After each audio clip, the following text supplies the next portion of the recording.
కవిత ఇప్పుడు పార్టీ తెలంగాణ రక్షణ సేనని ఇవ్వడం జరిగింది. మరి ఏంటి పరిస్థితి? సరే, రాజకీయ పార్టీలు పెట్టుకునే స్వాతంత్రం అనేక మందికి ఉన్నది, అందులో కవితకు కూడా ఉన్నది. అనేక మందితో పాటు కవితకు కూడా ఉన్నది. కానీ కవిత కేసీఆర్ బిడ్డ అని మాత్రమే ఇప్పుడు ఆ బ్రాండ్ అయింది. లేకపోతే నా ఓటోడు పార్టీ పెడితే క్లిక్ కావడానికి చాలా సమయం పడుతుంది. నేను అటువంటి వెధవ పని చేయను కూడా. నువ్వు ఏ తండ్రి చాటుకైతే ఎదిగినవో, ఏ తండ్రి చాటుకైతే ఎదిగి రాజకీయ అరంగేట్రం చేసినవో, మీ తండ్రి ఈ స్థితికి కారణభూతురాలు అయినవో, కవిత కానీ కేటీఆర్ కానీ మీరందరూ కూడా ఏం చేసింలే అంటే, మీరు అమెరికాలో ఉండి ఉద్యమం నడిచినప్పుడు మీకు ఇక్కడ ఏం జరుగుతుందో తెలియదు. బతుకు తెరువు కోసం పోయిన మనుషులు మీరు. బతుకు తెరువు కోసం పోయిన వాళ్ళు ఇక్కడ బతుకు మంచుకున్నదని వచ్చింది వాపస్. ఇక్కడ బతుకు మంచుకున్నదనే వాపస్ వచ్చి ఆనాటి ఉద్యమకారులు ఎవరైతున్నారో వాళ్ళందరినీ పటాపంచలం గావించి ఉద్యమాన్ని ఉధృతంగా నడిపించి దెబ్బలు పడ్డోళ్ళను, జెండాలు మోసిన వాళ్ళను, రక్తార్పణ చేసిన వాళ్ళను, ప్రాణాలు పోగొట్టుకున్న వాళ్ళను, వాళ్ళందరూ పుణ్యాన, వాళ్ళందరి రక్తార్పణ వలన 1200 మంది బలిదానాలు అయితే మీ ఫేస్ కనిపించింది, మీ నాయన ఫేస్ కనిపించింది. మీ నాయన ఉద్యమకారుడే, ఉద్యమంలో మొదటి కెప్టెన్గా వ్యవహరించిన మాట నిజం. కానీ ఆ వ్యవహరించిన వ్యవహారం యాడికి వచ్చింది? మీ సంతానం యొక్క కనుసన్నల ముందటికి వచ్చింది. అదే హరీష్ రావు గారు మాతో పాటు ఉద్యమంలో పాల్గొనే, ఉద్యమంలో మాకంటే ఒక అడుగు ముందటేసినా కూడా ఇవాళ మీ అన్న వర్కింగ్ ప్రెసిడెంట్ కావాల్సిన అవసరం ఎందుకు ఏర్పడ్డది? ఈ అన్నిటికి సమాధానం కేసీఆర్ చెప్పాలి. మొన్నటి మీటింగ్ సక్సెస్ అయిన మాట నిజం. నీ ఆరోగ్యం మంచిగా కనిపించినావన్నా నువ్వు.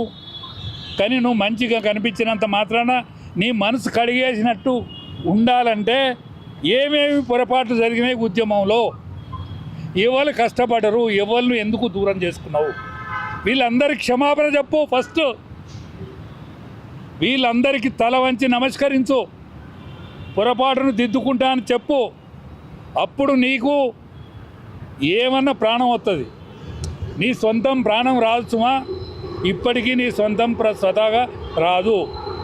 కాంగ్రెస్ పార్టీకి అవకాశం ఇవ్వద్దనుకుంటే ఇప్పుడున్న బీజేపీ పార్టీ, యావత్ భారతావనిలో ఒక వెలుగుతున్న బీజేపీ పార్టీతోటి జతగలిసి మాత్రం పోరాడితేనే. ఎందుకంటే వాళ్ళకు క్యాడర్ ఉన్నారు, ఓటర్ వాళ్ళకు ఉన్నారు, లీడర్ సెకండ్ లీడర్ మీకు ఉన్నారు. కాబట్టి మీరందరూ మీ యొక్క ముఖం కనిపించాలి. మళ్ళీ కాంగ్రెస్ ఇక్కడ ఉండకుండా లేచిపోవాలనుకుంటే మీరందరూ ఒకతాటి మీదకి వచ్చే ప్రయత్నం చేయండి. ఎచ్చులు కొట్టకండి, ఎవ్వనికి వాడు ఎచ్చులు కొట్టకండి. మేమే గెలుస్తామని రామచంద్రరావు అంటాడు. సర్పంచ్ ఎన్నికలలో నీ ముఖం ఎక్కడ పోయింది? మున్సిపాలిటీలలో నీది ఎక్కడ పోయింది? రేపు కార్పొరేషన్ ఎన్నికలలో మేము గెలిచి తీరుతాను అంటాను. పశ్చిమ బెంగాల్ ఎక్కడైతే రాష్ట్రం వచ్చి తీరుతుందో యావత్ తెలంగాణలో కూడా నీకు గెలిచి తీరుతానంటున్నావు. ఏం ముఖం పెట్టుకొని వెళ్తుంది? ఎక్కడ పోరాడినావు? ఎక్కడ పోలీస్ లాఠీ చార్జ్ దెబ్బలు తిన్నావు? పోయిన గవర్నమెంట్ ఏం అవకతవకలు చేసిందో వెలికి చూపెట్టినవా? ఇప్పటి వరకు మీరు బయటికి కనిపించిందా? మీ నాయకత్వం బయటికి కనిపించిందా? మీ నాయకత్వం బయటికి వచ్చిందా? ఇవాళ మీరు 16 మంది ఉన్నారే శాసనసభ ప్లస్ ఎంపీలు కలిస్తే 16 మంది ఉన్నారు. ఎమ్మెల్సీలో ఒక 2-3 ఉన్నారు. మీరందరూ కలిసి మనిషికి ఒక జిల్లా తీసుకొని ఎప్పుడన్నా బయలుదేరిల్లా? మీకు ఎట్లా మీ ఎంబడొస్తుంది ప్రజలు మీకోసం ఎదురు చూసే మాట నిజం. ఆల్ ఇండియాలో యావత్ భారతదేశంలోనే నరేంద్ర మోడీ గారి పేరు కన మోగుతూ ఉన్నది. మోడీ గారి దెబ్బతో మీ ముఖం కనిపిస్తుంది తప్ప మీ ముఖం చూసినోడు లేడు, మీరు కష్టపడ్డది లేదు. అందుకనే ఇప్పటికైనా కష్టపడండి. ఆల్ ఇండియాలో ఇవాళ పశ్చిమ బెంగాల్లో ఏ స్థితి నుండి పార్టీని ఏ స్థితికి తీసుకొచ్చిళ్ళు, కేరళలో మన ఫేస్ వాల్యూను ఎట్లా కనిపించేటట్టు చేస్తూ ఉన్నారు. కర్ణాటకలో మనం ఎనుకుండైనా ముందడికి ఎట్లా పంపుతాను. ఇవాళ కర్ణాటకలో మనం ముందంజలం సారీ తమిళనాడులో మనం ఎనుకుండి ముందడికి ఎట్లా నడిపిస్తాను. పార్టీని నేర్చుకోండి. అస్సాం ముఖ్యమంత్రి నీవు చూసి నేర్చుకోండి. అస్సాం ముఖ్యమంత్రి మన పార్టీ కాదే, మొదటి నుంచి బీజేపీ పార్టీ కాదే, ఆయన కాంగ్రెస్ పార్టీలో ఆర్థిక శాఖ మంత్రి ఉండే. ఇవాళ ఆర్థిక శాఖ మంత్రిగా ఉన్నటువంటి వ్యక్తిని మన పార్టీలో నెగరనిస్తానమా, మనం రానిస్తానమా, ముందడికి కనిపించనిస్తానమా? ఇవాళ యావత్ భారతావనినే ఒక పార్లమెంటు సీటు ఉన్నది అంటే అది మల్కాజ్గిరి పార్లమెంటు సీటు. ఆ మల్కాజ్గిరి పార్లమెంటు సీట్లో గెలిచినటువంటి వ్యక్తిని మీరు ఎందుకు కనిపించనిస్తలేరు? ప్రజలలో పలుకుబడిన వ్యక్తిని మీరు ఎందుకు బయటికి రానిస్తలేరు? మీకు ఎందుకు అనగదొక్కుతాను? ఇది మీరు కేంద్రం దృష్టి పెట్టాలా దీని మీద. కేంద్ర పార్టీ అమిత్ షా గారు, మీరు మిగతా ఎన్నికలన్నీ అయిపోయినాయి, ఇప్పుడు తెలంగాణను ముందటేసుకోండి. ఈ తెలంగాణలో ఉన్న లోటుపాట్లను నా ఓటర్లను పార్టీలో షోకాస్ నోటీస్ లేకుండా బయటికి పంపినరు. ఎందుకు పంపుతాను? ఇటువంటి వాళ్ళను సీనియర్లను ఎందుకు దగ్గర తీసుకుంటలేరు? జూనియర్లను ఎందుకు కలుపుకోపోతలేరు? పార్టీకి ఆదరణ ఉన్నదే, ఆదరణ ఉన్నంతగా మన లీడర్షిప్ ఎందుకు ముందడిపోతలేదు? ఇది పరిశీలించాలి.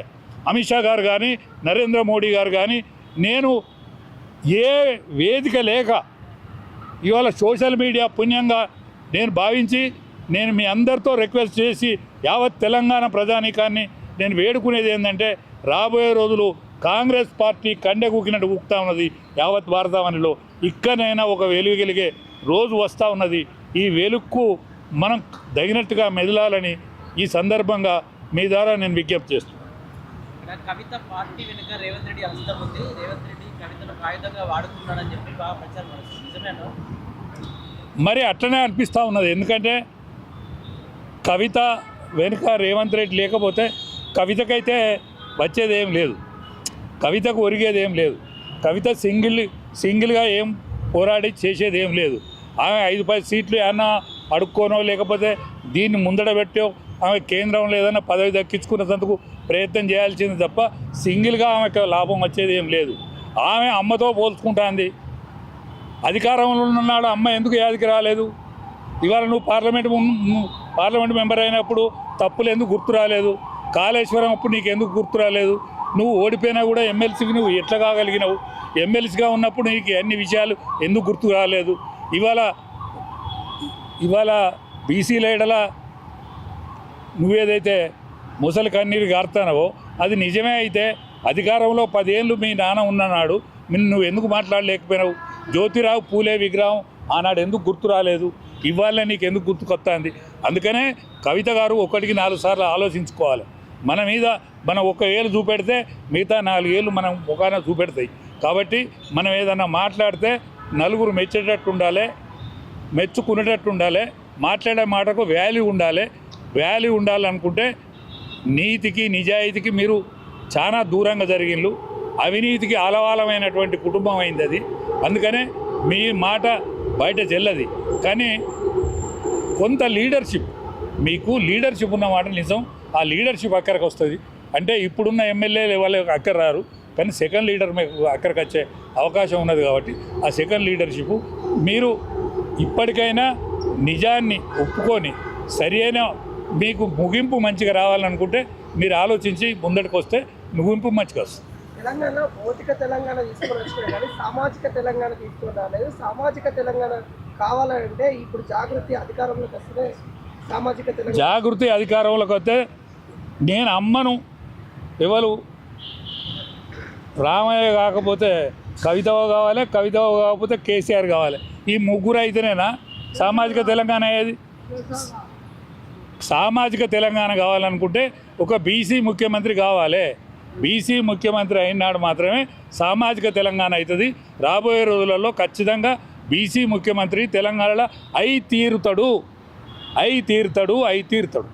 సొంత లాభాల కోసము తెలంగాణ అనే పేరు వాడుకుంటా రాజకీయాలు చేస్తూ ఉన్నారు. అసలైన ఉద్యమకారులేమో మౌనంగా ఉంటా ఉన్నారు. అసలు ఏం జరుగుతూ ఉంది తెలంగాణ? మౌనంగా ఏం ఉండలేరు కానీ పాపం అనేక విధాల ఆర్థికంగా, రాజకీయంగా, శారీరకంగా బాగా చాలామంది బలహీనులు అయిపోయారు. అందుకనే ఆ సోదరులందరికీ కూడా నేను మీ ద్వారా విజ్ఞప్తి చేసేది ఏంటంటే, నా ఓటోళ్ళు ఇంకా మిగిలి ఉన్నాం కొంతమంది. ఆ మిగిలిన వాళ్ళకు మీరు చేయూతనివ్వండి అంటే మీ యొక్క స్పర్శ, ఆత్మీయ స్పర్శ చాలు. ఆ స్పర్శ మాకెంతో బలాన్ని ఇస్తుంది. మేము చివరిదనక పోరాడతాం. ఇక్కడ ఒక బీసీ ముఖ్యమంత్రి అయ్యేదనక కూడా నాలాంటి వాళ్ళం అందరం కూడా పోరాడి తప్పనిసరి రాబోయే ఎన్నికలలో ఖచ్చితంగా ఇక్కడ ఒక బీసీ ముఖ్యమంత్రి అయి తీరేదనక మా పోరాటం ఆగదు. అంటే ఉద్యమకారులు ఎలక్షన్స్ ముందేమో వాళ్ళే గొప్పలు అవుతారు, ఎలక్షన్స్ అయిపోయిన తర్వాత ఉద్యమకారులను ఒక చిన్న చూపు చూస్తూ ఉన్నారు. అది ఏ పార్టీ? అది ఇవాళ కాదు, తరతరాల నుంచి స్వాతంత్ర ఉద్యమం కాంచెలు కూడా ఇది జరుగుతున్న విషయమే, ఇది జరిగేదే. కానీ ఉద్యమకారుడు ఎవడైనా స్వలాభం కోసం ఎవడు ఉద్యమకారుడు పోరాడు. తను అనుకున్న సిద్ధాంతం కూర్చోవాలని అనుకుంటాడు తప్ప ఉద్యమకారుడు ఎవ్వడు కూడా స్వలాభం నాకేమత్తందని ఎవ్వడు అనుకోడు. అట్లా అనుకున్నోడు ఉరికంబాలకు ఉరి తీయబడరు. సుభాష్ చంద్రబోస్ ఇవాళ అనేక మంది కూడా ఉద్యమకారులు పొయ్యిల్లో స్వాతంత్రం వచ్చిన కాంచెలు మొదలుకుంటే ఇప్పటి వరకు కూడా ఉద్యమకారులు అట్లే ఇళ్ళు ఇప్పుడు కూడా ఆ విధంగా అవుతారు తప్ప ఉద్యమకారులు ఎన్నడూ స్వలాభాన్ని కోరరు. నేను కూడా కేసీఆర్తో పాటు జైలున్నా, కానీ నేను ఎక్కడున్నా? నేను రోడ్డు మీద ఉన్నా. కేసీఆర్ ఫామ్ హౌజులు ఉన్నాడు, ఫామ్ హౌజులు ఉన్నా పలుకుబడి లేకుండా ఉన్నాడు. నేను రోడ్డు మీద ఉన్నా కూడా నా మాట నలుగురు వింటాను. నేను మీకేమి ఇచ్చినా మంచినీళ్ళు కూడా పోయలే. అయినా వచ్చి మీరందరూ అభిమానం కోసం నా మాటను మీరు తీసుకొని 10 మందికి పంచి పెడతాను. అందుకనే ఉద్యమకారునికి ఉండే విలువ ఉద్యమకారునికే ఉంటుంది. తెలంగాణలో ప్రత్యామ్నాయంగా ఒక పార్టీ రావాలని అనుకుంటున్నాం. ప్రత్యామ్నాయంగా వచ్చేటప్పుడు కూడా మళ్ళీ ఎవరైతే అణచివేసిరో వాళ్ళే ప్రత్యామ్నాయంగా పార్టీగా వస్తారు. వాళ్ళను ప్రత్యామ్నాయం అని వాళ్ళు అనుకుంటాను తప్ప ప్రత్యామ్నాయం వీళ్ళని ప్రజలు అనుకుంటలేరు. మరి ఎట్లా సార్? మరి ఎట్లా రావాలి ప్రత్యామ్నాయం? ఖచ్చితంగా బీజేపీ, టీఆర్ఎస్, జనసేన పార్టీ 3 పార్టీలు కలిసి రేపు ఉద్యమ రూపాన్ని రూపొందిస్తాయి. ఈ 3 పార్టీల కలయికే రాజ్యం చేస్తుంది. ఖచ్చితంగా కలవకుంటే వాళ్ళ మనుగడ ఉండదు.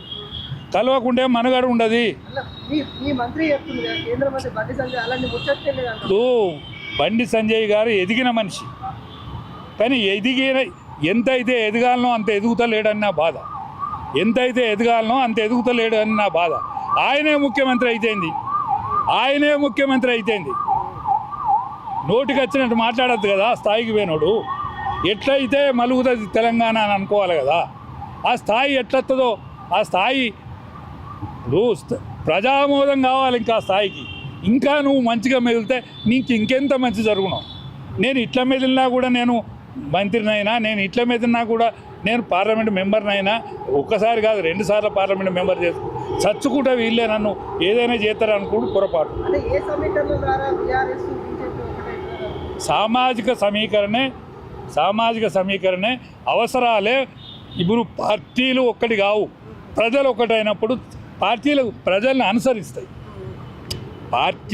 ప్రజలు ఒకే తాటి మీదకి వస్తున్నప్పుడు పార్టీలే ప్రజలు ఏమనుకుంటారో అది అనుసరిస్తాయి. ఇది ఇవాళ కాదు, 1978లో జైల్లో జనతా పార్టీగా ఆవిర్భవించింది. దాన్ని ఎవరు చేసిండ్రు? జైల్లో జనతా పార్టీ ఆవిర్భావం జరిగింది. ఇందిరాగాంధీ ఓడిపోతుంది అనుకోలేదు. ఇందిరాగాంధీ కాదు, సంజయ్ గాంధీతో యుక్తం ఓడిపోయారు. అందుకనే ప్రజలు నిర్ణయిస్తారు. ఇక్కడ ప్రజాస్వామ్యానికి ఉండే విలువ యావత్ భారతదేశంలో తెలంగాణలో ప్రజా చైతన్యవంతమైన అటువంటి స్టేట్ యావత్ భారతం అనేది లేదు. ఈ స్టేటును ఎవ్వరు కూడా ఉద్యమాన్ని అంచలేరు. ఇక్కడి ఉద్యమం 1000 ఏళ్ళ బానిసత్వం, 75 ఏళ్ళ స్వాతంత్రంలో ఇక్కడ నేర్చుకున్నన్ని పాఠాలు ఎక్కడ కూడా నేర్చుకోలేదు. అందుకనే ఈ తెలంగాణ దిక్చూజ్ అవుతుంది యావత్ భారతావనికి. తెలంగాణకి నరేంద్ర మోడీ వస్తూ ఉన్నారు, కానీ బీజేపీ నేతల్లో కొంత అంతర్గత విభేదాల వల్ల నేతల్లో కొంత ఒక అలజడి జరుగుతూ ఉందనే వార్త. అంటే ఒకే తండ్రికి పుట్టిన వాళ్ళ మీద, ఒకే ఒకే తల్లి కడుపులో పుట్టిన వాళ్ళకు కూడా అభిప్రాయ భేదాలు, రంగులు, రుచులు వేర్వేరు విధాలు ఉంటాయి. ఈ ఒకే పార్టీ ఒకే తీరుగా ఉండాలని ఏం లేదు. కానీ యావత్ భారతావనిలో ఉన్నటువంటి పార్టీ ఇవాళ ప్రపంచ దేశాల సరసన ఇవాళ భారతదేశం నిలబెడతానంటే నరేంద్ర మోడీ కారణము.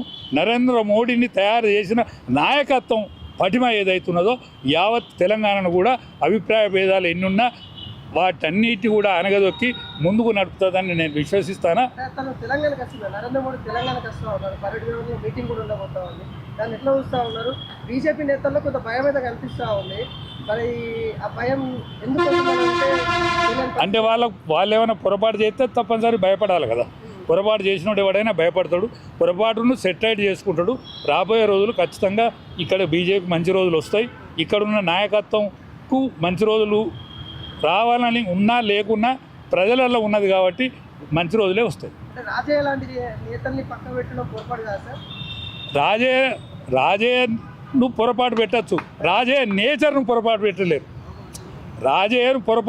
రాజయ్యను పక్కకు పెట్టినంత మాత్రాన రాజయ్య నేచర్ ఏదైతున్నదో, రాజయ్య కడుపులో ఉన్నటువంటి నేచర్ ఏదైతున్నదో అది దాన్ని పక్కకు నెట్టే అధికారం ఎవరికి కూడా లేదు.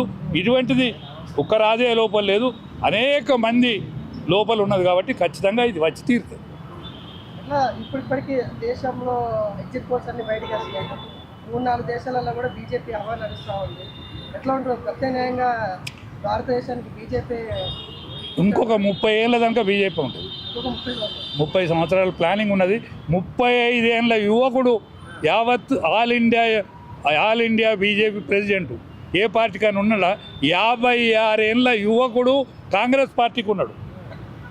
56 ఏళ్ళ యువకుడు కాంగ్రెస్ పార్టీ నేత, 45 ఏళ్ళ యువకుడు బీజేపీ నేత.